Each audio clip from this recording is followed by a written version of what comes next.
Mes chers amis, tout d'abord, on remercie les organisateurs parce que c'est la première fois où on parle d'un sujet qui n'a pas attrait à la science, à la médecine. Il a attrait à améliorer notre situation, nous autres généralistes. Si on parle des difficultés que rencontre le médecin généraliste depuis son ouverture jusqu'à sa mort, il est monotone. Alors, par gentillesse peut-être, ou par... on nous a donné une place, la place du médecin généraliste dans la réforme du système sanitaire au Maroc. Et pour étudier ce phénomène-là, on a monsieur le professeur Fakir et le docteur Cheb. Comment? Et le docteur Cheb. Alors, on a 45 minutes. On nous a donné la parole, mais elle est limitée. Et on a 45 minutes, donc 15-15. Et puis, on a 20-20.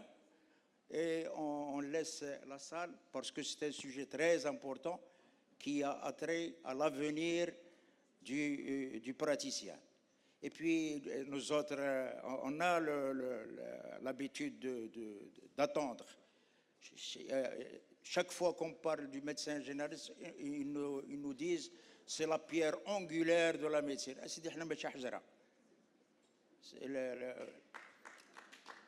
Donc, je donne la parole. Vous voulez commencer, M. Fakir? Oui. Merci, Oustad. À mon tour de vous remercier, doublement, d'abord pour la richesse des thèmes, parce que j'ai vu un programme bien étoffé, mais aussi pour votre engagement qui a toujours été là. Vous êtes toujours présent et en masse intéressé. Et deuxième des choses, je suis heureux que vous ayez intégré dans votre programme autre chose que de la vraie médecine, dans le sens pathologie, maladie, etc. On peut voir. Je pense que ça sera un thème à débattre. Je souhaite qu'il y aurait d'autres thèmes, la vie sociale du médecin, l'investissement, la couverture médicale, et j'en passe. Je pense que là, on parlera de la réforme du système de santé avec au cœur la pierre angulaire. Je reviens sur ce que vous disiez tout à l'heure. Je passe la parole d'abord à Oustad Cheb qui va présenter et je prends la présentation juste après.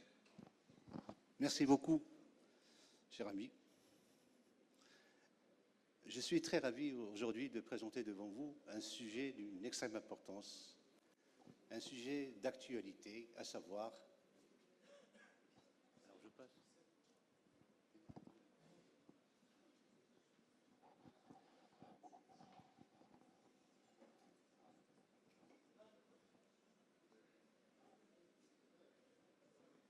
Voilà. Non.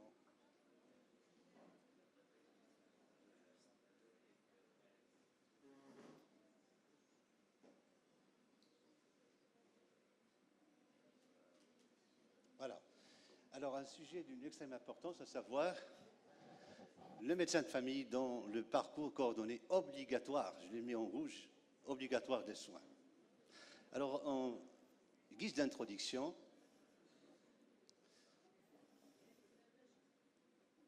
voilà. La médecine de famille, comme vous le savez, c'est une formation médicale assez particulière. Elle nécessite une formation postdoctorale entre 6 à 12 mois dans le cadre de la formation médicale continue.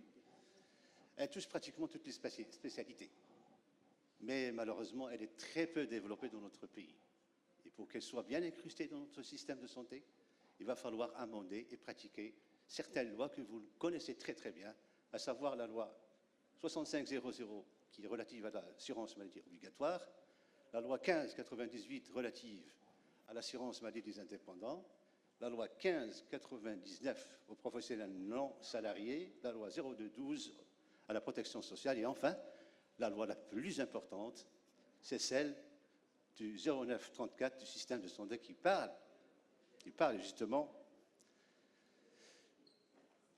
dans son article 16 des filières du niveau de soins organisés à partir des médecins généralistes pour le secteur privé et des services de soins de santé de base pour le secteur public. Il existe également des réseaux coordonnés de soins. Ceci a été dit hier, si vous étiez là hier, par le président du Conseil national de l'Ordre des médecins, le secrétaire général, ça a été dit, je ne fais que reprendre, et l'article 29 qui lui parle de l'investissement du secteur privé dans le secteur étatique à condition de se respecter un cahier de charte. Alors, comme vous le savez, la coordination entre la sensibilité et la voie éthique est le commencement d'un langage réfléchi et maîtrisé. Voilà. Alors, la vraie réforme de santé, en fait, ne peut avoir lieu que si tous les systèmes qui gouvernent se réforment en même temps. On parle de réformer le système de santé, c'est comme si c'était une entité isolée, alors qu'elle fait partie de beaucoup de structures étatiques. Il faut développer en même temps la santé, l'éducation, l'emploi, la culture, l'économie de marché, les finances publiques, et j'en cite. Tout ceci doit démarrer en même temps si on veut que le système de santé soit réformé réellement. Alors, je me suis permis de vous présenter deux ouvrages. Le premier que j'avais édité en février 2015, qui s'appelle « Le secret de la médecine anti-âge ». Et c'est à partir de ce livre que je me suis inspiré pour écrire un autre livre qui s'appelle « Les bases de la réforme du système de santé au Maroc ». Et notamment dans la page 88, j'avais décrit le parcours coordonné des soins. Ce livre était paru en juin 2021. Dans ce livre, j'avais décrit que le système de santé fonctionne exactement comme la glande pinéale, qui est le chef d'orchestre de toutes les hormones qui sécrètent la mélatonine, c'est-à-dire qu'il est responsable de l'état de veille et de sommeil. Si le système de santé dort, tous les systèmes dorment. La Covid en a donné l'épreuve. Voilà, le premier livre que j'avais édité, c'était en février 2015. Il a été repris par Amazon et traduit en anglais, est paru dans 3000 librairies dans le monde et chez 2 milliards d'internautes. Voici le deuxième livre, Les bases de la réforme du système de santé au Maroc. C'est un livre que j'avais remis en main propre à M. Aziz Akhnouch, le chef de gouvernement actuel au Maroc. Alors voici le rétro de ce livre. En fait, le constat. Vu le vieillissement de la population et l'accroissement des maladies dégénératives, les affections de longue durée, la pandémie du Covid-19, tout ceci a donné lieu à l'accès aux soins à toute la population avec égalité. Il ne faut pas qu'il y ait de médecine à double vitesse, l'une pour les pauvres et l'autre pour les riches. Pas de diaspora entre la médecine publique et celle du privé. Et enfin, il faut qu'il y ait une certaine efficience dans le travail et la rigueur. Voici le type de réseau que le médecin de famille connaît parfaitement. Il sait très bien orienter le malade là où il voit qu'il est nécessaire. De son domicile, les soins ambulatoires, les soins à domicile, les hôpitaux d'urgence, l'unité de soins de longue durée, les structures de soins de suivi et de réadaptation. Le médecin de famille connaît parfaitement ce réseau. Voilà. Alors, le réseau IFIDER, c'est quoi? Pour définir un petit peu ce que c'est. C'est un partage d'informations autour d'un patient en fonction des ressources disponibles sur un territoire donné. C'est un travail en harmonie entre les différents professionnels de santé. Alors, je me suis permis de vous présenter une comparaison entre les différents types de systèmes de santé dans le monde, en particulier en Europe. En Allemagne, vous voyez que le financement de la santé se fait par la cotisation du système d'assurance, le lieu d'exercice, c'est le médecin de famille, l'accès, c'est le libre choix entre médecins généralistes et spécialistes, les hôpitaux sont à 53% du public, 8% du privé et les ONG, 39%. En Angleterre, le financement de la santé se fait par les impôts, le lieu d'exercice, ce sont les cabinets du groupe, l'accès, c'est universel et gratuit, et les hôpitaux sont publics.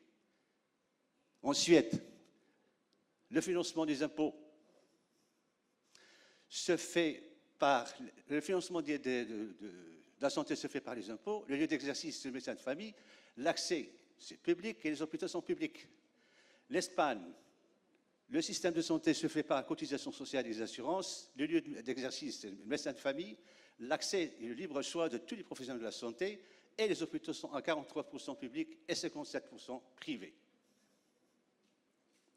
Alors, dans les Pays-Bas, même chose, Le financement de la santé se fait par l'État, les assurances privées, le lieu d'exercice, c'est le médecin de famille, cabinet de groupe, l'accès, c'est le régime universel, marché concurrentiel, et au Canada, c'est le système le plus important. Le financement de la santé se fait par les impôts et les taxes. Le lieu d'exercice, c'est le libre choix du médecin traitant à sa charge si le patient le souhaite. Et l'accès, il est public ou privé, et les prestations sont gratuites. En Belgique, enfin, le système de santé se fait par les impôts et la cotisation. Le lieu d'exercice, c'est les hôpitaux privés. Et enfin, nous avons l'accès au libre choix du médecin de famille ou médecin de mutualité. Voilà. Ça, c'est une comparaison. J'ai laissé le système français, parce que le système français, c'est un système que connaissent tous les Marocains, c'est un pays limitrophe. Tous les Marocains connaissent comment ça se passe en France en ce qui s'agit de médecins de famille. Le financement de la santé se fait par cotisation sociale obligatoire et par solidarité. L'accès, c'est le libre choix du médecin traitant. Mais l'objectif, lui, c'est de définir la mission du médecin traitant, qui est généralement, c'est le médecin de famille. Il faut le définir dans sa globalité, sa continuité, son accessibilité et son efficacité. Alors, en France, et là je choisis cet exemple parce qu'il est le plus clair et plus simple à comprendre. En France, le patient a le droit de choisir son médecin traitant, soit médecin généraliste ou spécialiste, en ville ou à l'hôpital, mais dans 94% de cas, le médecin généraliste, c'est le médecin de famille. Alors, le patient en France, il peut avoir un accès libre, coordonné, aller chez tout médecin. Il peut avoir un accès direct, on allant aux urgences, dans certaines spécialités.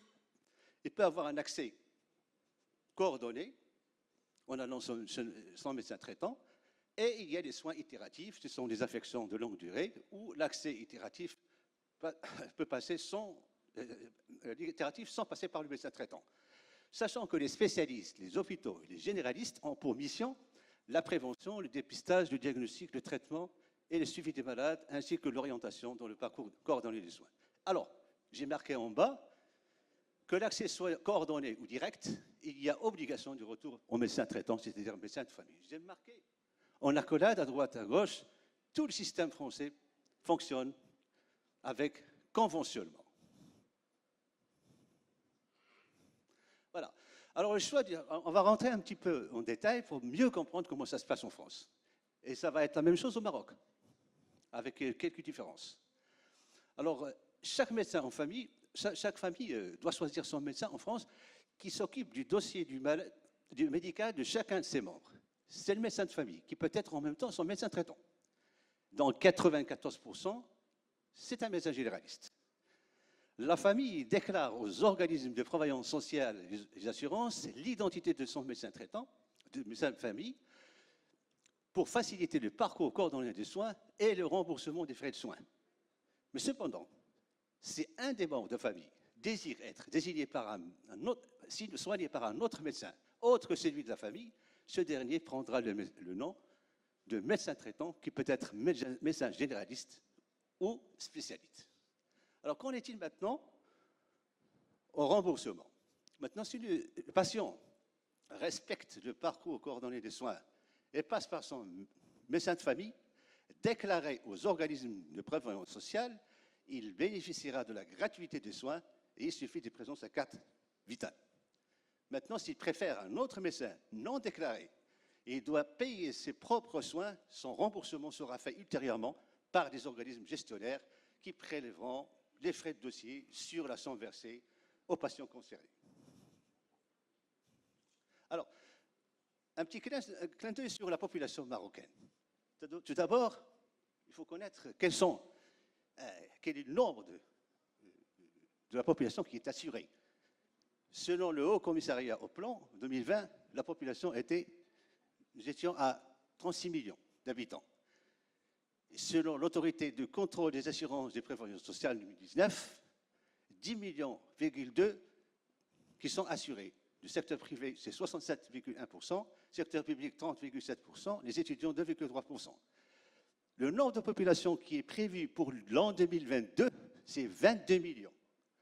Ajouté à 10,2, ça va faire à peu près 32 200 000 qui seront assurés l'année prochaine, 2022, il y aura donc une différence de 4 millions de Marocains qui seront dans le secteur informel et qui seront peut-être assurés d'ici 2025.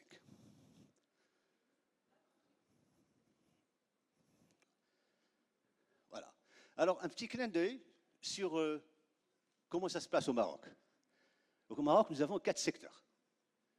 Nous avons le secteur public, semi-public, informel et le secteur privé.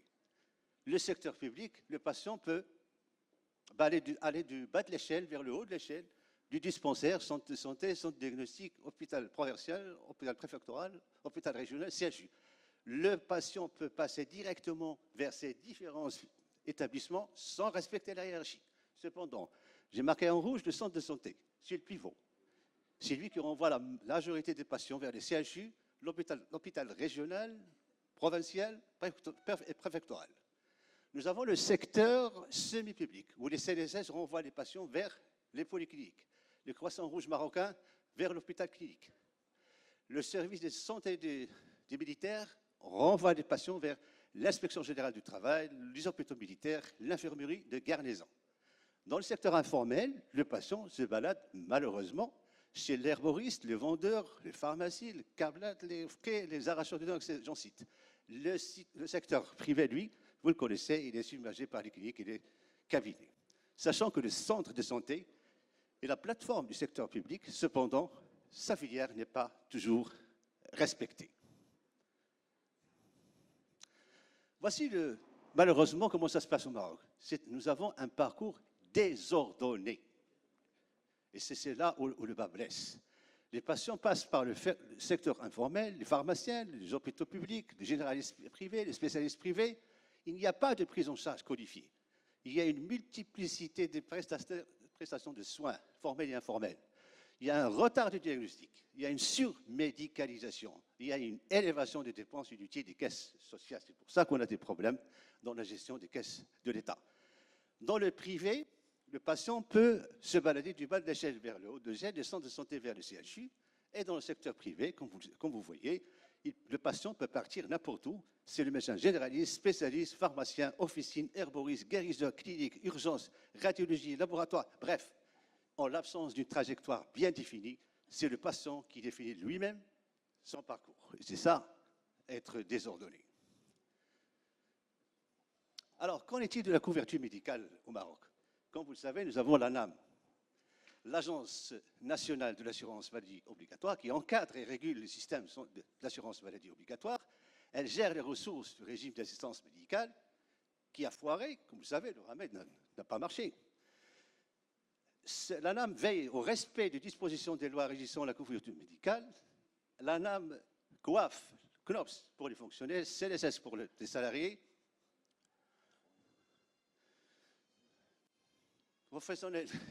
Les professions libérales sans salaire, les secteurs informels, 4 millions, nous avons 4 millions qui attendent, et le RAMED qui n'a pas donné satisfaction. Alors, la couverture médicale. Alors, on est toujours dans le système d'assurance. Nous avons les mutuelles, ce sont les phares, les assurances privées qui refusent d'assurer les citoyens au-delà de 70 ans, malheureusement.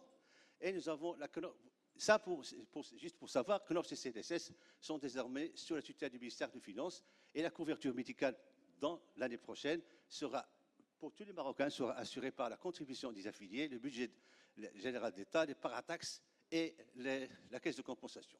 Les 4 axes tracés par le gouvernement, justement, ce sont des axes très importants pour le parcours coordonné des soins et pour le médecin de la famille.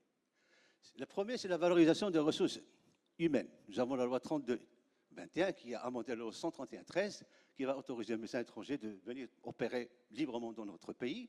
Nous avons besoin de 57 000 médecins d'ici 2025, mais le gouvernement actuel n'a pas fait d'effort. Il a gardé les 5 500 postes déjà de 2021, il n'a rien fait.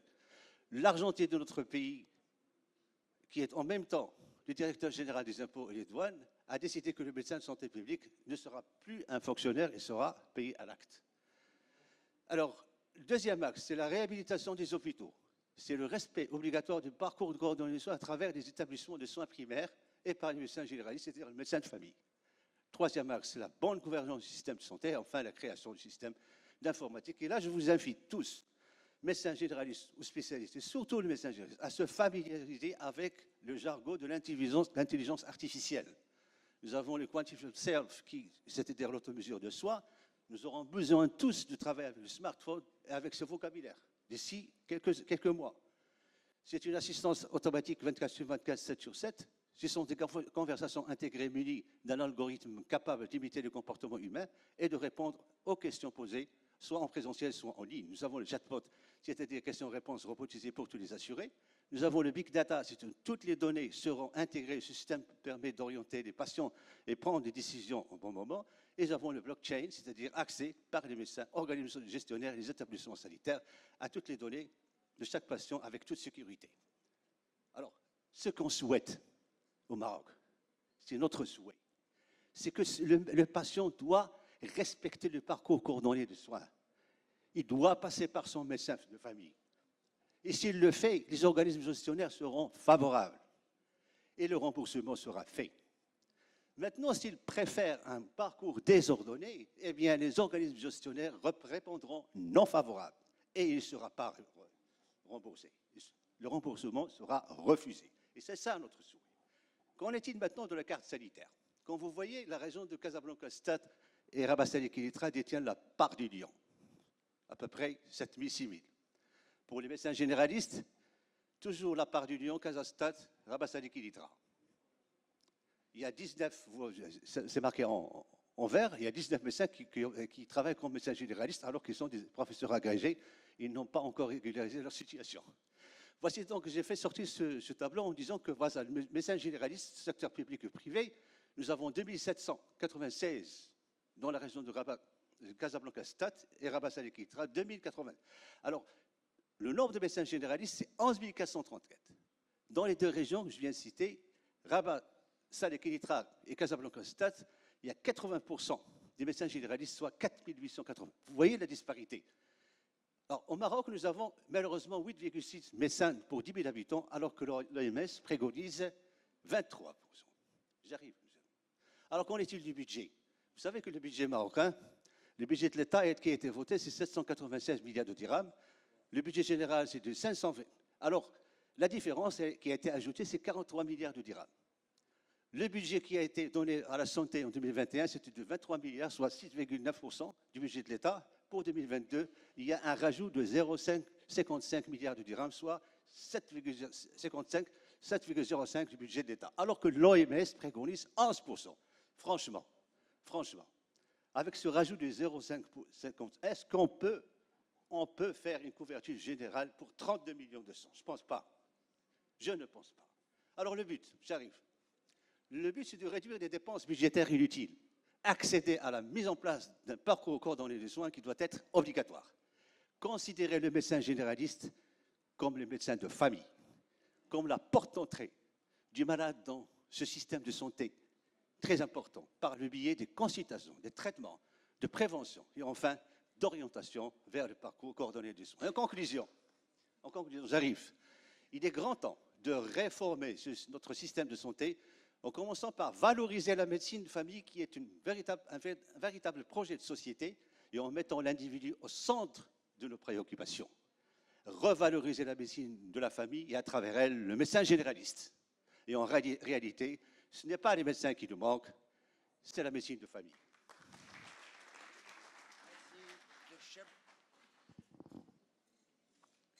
Je donne la parole au professeur Fakir.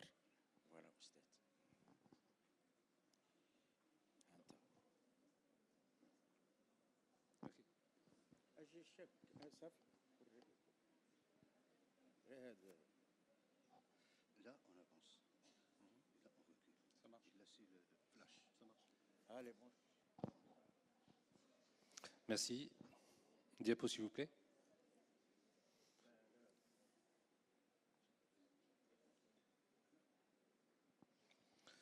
Encore une fois, donc je me répète, je vous remercie d'avoir choisi ce thème et je souhaite encore une fois qu'il y ait des thèmes parallèles au cours de nos journées scientifiques. On est très enquistés dans la pathologie, les ORL par l'ORL, les radiologues par le radiologue, les gastro par le gastro. Je pense qu'il faut s'ouvrir à d'autres sujets qui intéressent le médecin en général que ce soit dans le plan de... On a parlé de politique de santé, on parle les couvertures médicales, les assurances, la vie sociale. Il faut s'ouvrir à d'autres choses. Et le financement aussi, on en a parlé. Donc, il ne va pas avoir de redondance entre ce qui a été dit par Dr Chab et moi-même, puisque Dr Chab, j'avais déjà lu son ouvrage. C'est attelé pratiquement à la vraie vie de tous les jours. Moi, je suis dans une vision plutôt politique et transversale.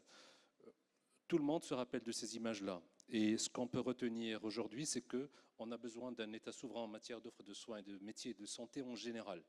Et on a vu que quand la santé va mal, tout va mal. On a vu que les meilleurs, les plus grands pays occidentaux avaient les pires décès, les pires problèmes. Et donc finalement, il n'y a pas de politique de santé qu'on peut importer et implémenter au Maroc. Il n'y a pas du plug and play. Il y avait des sociétés qui se sont bien sorties et d'autres non. Donc il va falloir réfléchir à un nouveau modèle et surtout ne pas apporter un modèle qu'on va faire du jour au lendemain. Aussi, pendant le Covid, j'ai eu le temps de lire et les choses qui m'ont surtout beaucoup marqué, c'est ce terme-là. Le rapport sur l'indice du capital humain qui a été publié par la Banque mondiale en septembre 2020, qui attribue au Maroc une note de 0,50. Ce n'est pas la note qui m'intéresse, c'est la conclusion. Il dit « Si les conditions actuelles d'éducation et de santé au Maroc persistent, un enfant né aujourd'hui sera de moitié moins productif qu'il aurait pu l'être si l'État lui avait assuré une bonne éducation et une bonne santé. » Je pense que tout est dit. Et donc, on ne peut pas avoir un pays à l'image de ce qu'on souhaite si l'éducation et la santé ne suivent pas. Heureusement, il y avait un discours de souverain le 9 octobre 2020 qui parlait d'instaurer la généralisation de la couverture médicale. Ce qui m'a inspiré à écrire, en collaboration avec une quinzaine de mes collègues, cet ouvrage qui est la réforme du système de santé. Première des choses, je voudrais d'abord que les gens comprennent la santé. On confond toujours santé et soins. L'OMS, dans la définition de 1946, dit que la santé est un état de bien-être physique, social et mental et ne consiste pas en l'absence de maladie ou d'infirmité. Conclusion, la gestion de la santé ne peut pas être à la charge d'un ministère. Elle est à la charge de l'État. Tandis que les soins, ils sont à la charge du ministère. Et là, on en parlera.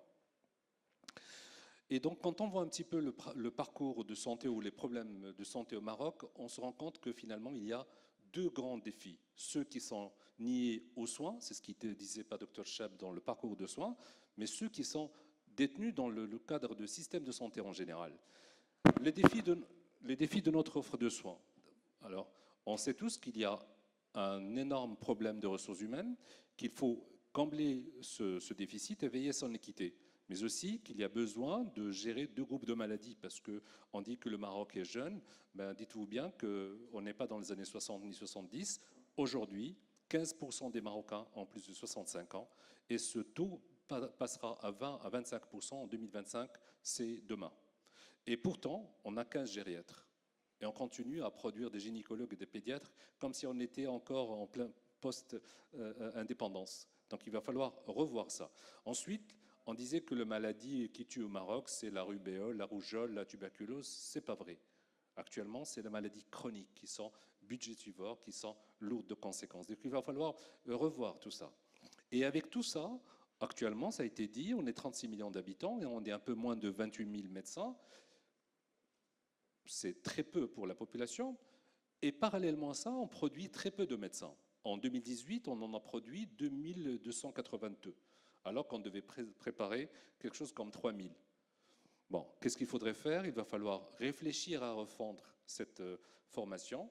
Et là, je mets juste ce qui m'intéresse dans le cas actuel, c'est qu'il va refaire, donc on parlait de pierre angulaire de la médecine générale, mais il va falloir aussi définir le profil du médecin généraliste. Or, le médecin généraliste, c'est quoi? Quand on voit un peu la formation, c'est un agglomérat de formations, d'anapathie, de gynéco, mais il n'y a pas une véritable vision d'un médecin de famille. Et là, il va falloir donc revoir ce profil et lui adapter la formation en conséquence, et pas le contraire. Deuxièmement, le ministre le disait lui-même, on n'a pas pu former beaucoup de médecins parce qu'il n'y a pas de terrain de stage. Mais il va falloir s'ouvrir à d'autres institutions autres que les facultés de médecine classiques. Il y a les facultés privées, il y a des structures libérales, il y a aussi Le compagnonnage, et on sait très bien que la formation se fait par compagnonnage, il va falloir, dans le cadre de la médecine générale, que les facultés s'ouvrent, un peu comme ça se fait dans d'autres pays, à des cabinets seniors. Et les médecins ne sont pas obligés d'avoir le titre de professeur, mais ils ont un titre beaucoup plus intéressant, ce qu'on appelle des maîtres de stage, parce qu'ils ont du métier, ils ont du recul, et ils vivent, parce que quelqu'un qui se forme à Vicenne ou à Casa, ben, qu'est-ce qu'il va voir? Les maladies rares, etc., qu'il ne verra jamais dans sa vie. Alors que vous savez très bien que la vraie vie se fait dans le cabinet, et ce n'est pas la même pathologie, c'est une autre médecine.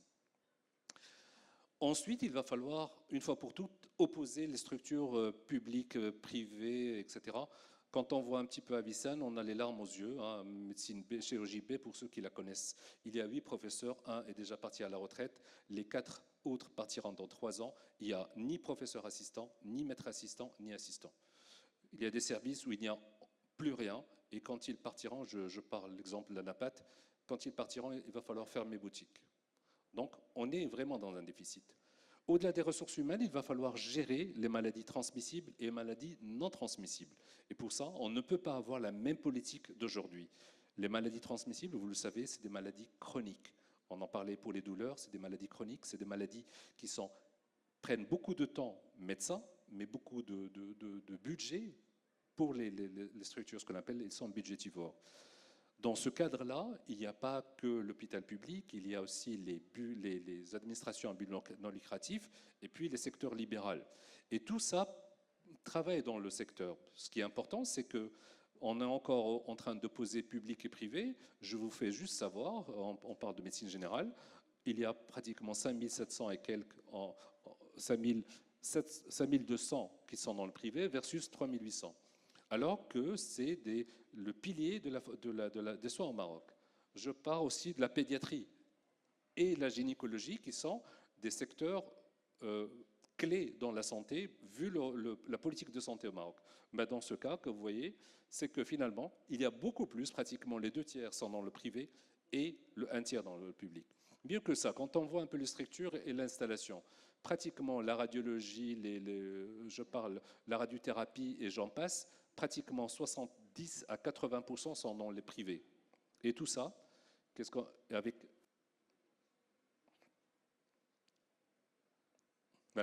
avec tout ça, qu'est-ce qu'on a? On a une production dans les hôpitaux qui n'est pas à la norme.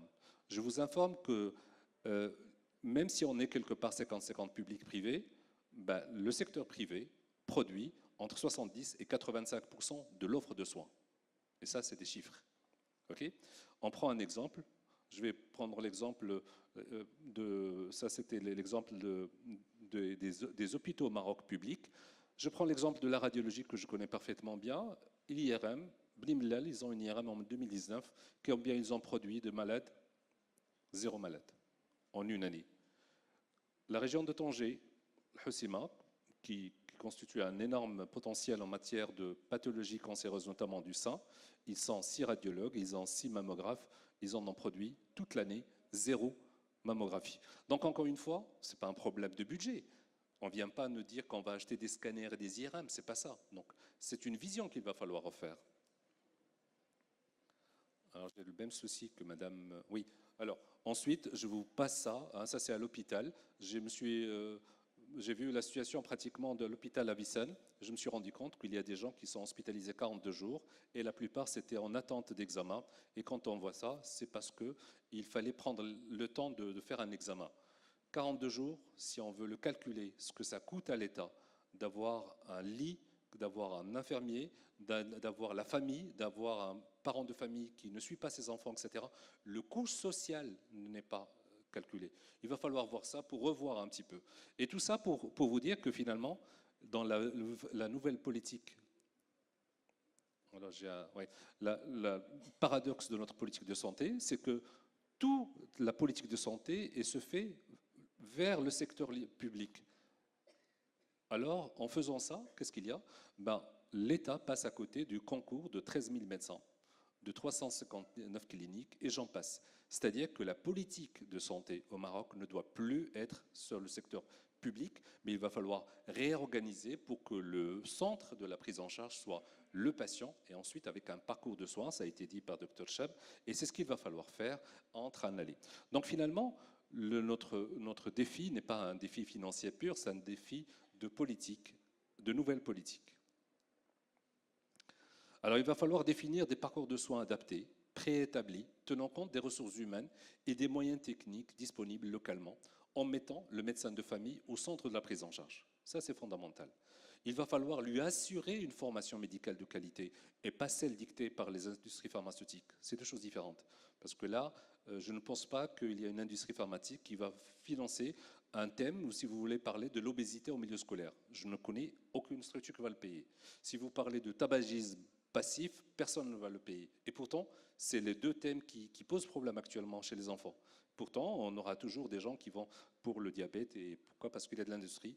Et ensuite, ça a été dit par rapport à l'informatique, il va falloir intégrer la télémédecine dans l'offre de soins. La télémédecine, c'est aussi le savoir, ce n'est pas uniquement le traitement, mais c'est aussi la possibilité d'avoir des avis. Je ne pense pas qu'on puisse avoir des gens de très grandes compétences un peu partout au Maroc, compte tenu du nombre. Il y a des gens qui sont experts, auxquels on peut faire appel. J'ai toujours le problème de la diapo là. Voilà. Faire appel, et ça, c'est l'intérêt de la télémédecine. Ma vision de la politique se passe autour de ces quatre choses. C'est ce qu'on appelle la haute autorité nationale de santé. On n'a pas d'autorité de santé. On a un ministère qui est à la fois juge et partie. Là, on voit l'exemple du Covid. Il y a 12 ou 14 personnes qui sont le comité Covid. Si demain on a la diarrhée, il va falloir chercher des gens pour la diarrhée. Si on a la cataracte, il faut aller chercher la cataracte, etc. Or, il y a un conflit d'intérêts.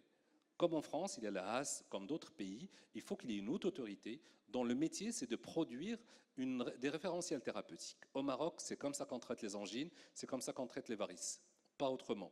Et on est indépendant. Cette autorité doit être indépendante de l'industrie pharmaceutique et du ministère de la Santé. Alors là, le ministère de la Santé fait tout. Ce n'est pas un critique, hein, je suis en train d'analyser. Ensuite, il faut qu'il y ait une agence de la santé digitale. Pardon, il faut qu'il y ait une instance de l'agence digitale, je reviendrai. Alors quel est l'intérêt de cette création d'une haute autorité nationale? C'est la rigueur et l'impartialité. C'est important. Et il ne faut pas que l'ANAM, encore une fois, qui est régulé, mais il est actuellement sous tutelle du ministère des Finances. Il y a un problème. Donc il va falloir ne plus gérer le côté médical. Elle peut gérer les assurances comme un portefeuille clientèle pour la banque ou pour l'assurance, oui, mais pas la médecine. Donc il va falloir réfléchir sur ça. Et le ré à charge, ce que je disais tout à l'heure, c'est d'établir les normes de qualité, de rigueur, d'efficience, d'équité et surtout d'indépendance. Les missions, c'est les recommandations, les référentiels, mais aussi les certifications. Qui dit qu'un hôpital à Ben Guerir est le même qu'un hôpital à Casa, qu'à Tanger, etc. Ce n'est pas la même chose. Vous savez très bien qu'il y a des cliniques où il y a un scanner, une IRM, de la chirurgie à cœur ouvert, la lithotripsie, la radiothérapie, et puis d'autres structures qui sont adaptées à leur environnement, où il y a un médecin de famille, un gynécologue et une sage-femme. Et pourtant, la prise en charge est la même. Pourquoi? Est-ce qu'on a le droit d'opérer un colon dans cette clinique? La loi, oui. Pourquoi? Parce que quand vous avez un anesthésiste, un réanimateur, ou alors une pathologie neurologique, la loi ne dit rien. Sauf que quand le malade se complique, il n'y a pas la réanimation qui va avec, il n'y a pas l'imagerie qui va avec, etc. Donc il va falloir réfléchir sur ce référentiel pour catégoriser un petit peu. On comprend très bien que les hôtels sont 3 étoiles, 5 étoiles, mais toutes les cliniques se ressemblent, ce qui n'est pas normal. Bon, l'évaluation, je l'ai dit tout à l'heure, je passe à la deuxième. Il y a un véritable problème de...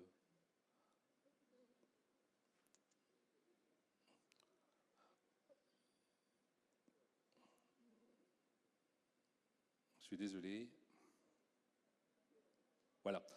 Donc finalement, quel est l'intérêt de tout ça? Il faut, avant de parler de politique de santé, il va falloir réfléchir au parcours de soins. Le parcours de soins ne peut pas être réfléchi si on ne met pas le médecin de famille au centre. C'est juste impensable d'avoir un patient qui va de la douleur au spécialiste, il revient, il passe le temps des spécialistes. Alors que le médecin de famille, l'intérêt c'est d'abord de connaître son patient, connaître sa famille, c'est déjà beaucoup quand on connaît les antécédents du patient, c'est 50% du diagnostic, mais surtout assurer un suivi. Parce que quand on part voir un spécialiste, quand on n'a plus mal aux oreilles, ce n'est plus son problème. hein, c'est un problème de tout, il faut aller voir un pneumo. Il faut toujours qu'il y ait un retour. Mais dans tout ça, si on ne fait pas, réhabilite pas les structures de base, si on n'intègre pas la qualité des soins, ça veut dire de la haute autorité, pour que tout le monde pose le même diagnostic, tout le monde traite de la même façon, il va falloir optimiser ça et surtout intégrer, c'est ce que je disais tout à l'heure, la télémédecine, mais j'ai intégré aussi le digital. C'est pas normal d'avoir des patients qui sont opérés de l'appendice jusqu'au pubis et on ne sait pas pourquoi. Il faut qu'il y ait un cahier médical. Un cahier médical, c'est qu'il faut qu'il y ait un dossier patient informatisé. Et quand vous êtes à Salé ou à Ben Guerir et vous avez besoin d'un avis d'un des référents professeurs ou quelqu'un qui fait la pathologie, vous pouvez lui envoyer le dossier. Et finalement, c'est le dossier qui voyage, mais pas le patient. Et le patient aura un diagnostic tout en restant chez lui, et ça sera bénéfique pour le médecin parce que c'est de la formation médicale qui va être transférée, mais aussi c'est bénéfique pour le patient. Et on ne fera partager le patient que pour un geste diagnostique ou thérapeutique. C'est quand même bizarre qu'un malade fait 400-500 km pour avoir un avis oral qu'on peut avoir autrement. Alors, je suis désolé, Voilà. L'agence de la réglementation, on l'a dit tout à l'heure, on n'a pas de gendarme dans la médecine. Vous avez le ministère de la Santé ou le Conseil de l'Ordre. Dès qu'on a l'autorisation, vous êtes libre jusqu'à la mort. On ne vous pose aucun souci. On ne connaît même pas votre valeur scientifique parce que vous n'êtes pas obligé d'avoir des crédits, etc. Il y a donc un problème. Donc cette mission de l'agence, c'est pour réguler un petit peu qui fait quoi, toujours dans le cadre sanitaire, ça a été dit. La santé digitale, on l'a dit parce qu'on commence à parler de télémédecine, mais la télémédecine, il faut la comprendre et surtout intégrer l'intelligence artificielle. C'est quoi finalement? C'est intéressant pour la médecine dans le monde, mais surtout au Maroc. Et on ne peut pas, encore une fois, faire du plug and play, c'est-à-dire aller acheter de l'intelligence artificielle chez les Chinois, chez les Japonais ou chez les Hollandais et les mettre. Pourquoi? Quand on dit intelligence artificielle, elle se base sur des données. Il faut d'abord avoir un minimum d'intelligence humaine pour l'utiliser, l'intelligence artificielle. Et pour ça, il faut avoir des données. Les données, c'est qui? C'est vous qui les produisez. Donc, quand on a des patients d'IANA qu'on sait, qu'on connaît la napate d'IANA, qu'on connaît la taille d'IANA, le poids d'IANA, ce n'est pas celui des Polonais ni des Hollandais. Donc, il va falloir travailler. Et ça, il faut qu'il y ait une véritable agence de restructuration pour avoir des données, c'est ce qu'on appelle les big data. Et quand on a les données, on est capable de produire de l'information. Et l'information ne peut être que bénéfique pour les patients et pour le système de soins en général.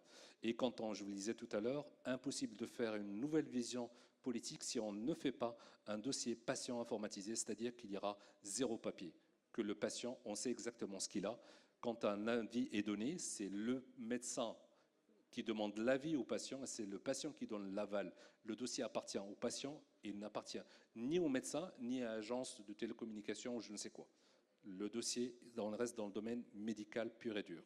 Donc c'est important. Un, ça nous permet d'abord de savoir, et deuxièmement, on saura que probablement, je vous donne un exemple très simple, on est en train d'adapter une politique nationale. Sauf que vous êtes bien situé pour savoir que cela, parmi les régions, vous pouvez dire que vous n'avez même pas la même pathologie. Et si je vous parle de Khribga, de Ben Slimane ou la Ouarzazate, c'est une autre pathologie. Et donc il va falloir adapter les besoins et l'approche aux pathologies locales. Et il n'est plus possible d'avoir une politique nationale appliquée Mtanjal Gouira, c'est juste pas possible. On sait que même dans le même immeuble, chacun a sa maladie. Donc on ne peut pas, surtout pas, appliquer la même chose. Donc il va falloir intégrer le digital pour avoir les bases de données, mais aussi pour qu'il y ait un transfert et une diffusion de l'information. Diapo, s'il vous plaît. Et puis, une agence de produits de santé, on en a parlé. Et surtout, on a vu que pendant le Covid, on était tous heureux de voir que les nationaux sont en Europe, aux États-Unis, qui font le bonheur de la médecine. Il va falloir aussi les intégrer dans cette vision et que, enfin, la réussite de notre politique de santé doit passer automatiquement par une refonte et pas une réforme. Et plutôt que de plaider pour une augmentation de budget, ce n'est pas la voiture qui gagne, c'est toujours le couple voiture et chauffeur, c'est McLaren, Schumacher, et c'est pas. Il va falloir intégrer le capital humain et investir dans les hommes et les femmes de ce pays-là. Diapo. Voilà, donc ça c'est la politique générale, donc il va falloir fragmenter la santé actuellement avec une haute autorité qui fait que la science une OT qui fait que la sécurité des patients et une agence de médicaments. Diapo, voilà. Puis le ministère se limitera à ces métiers qui est la régulation. Je vous remercie.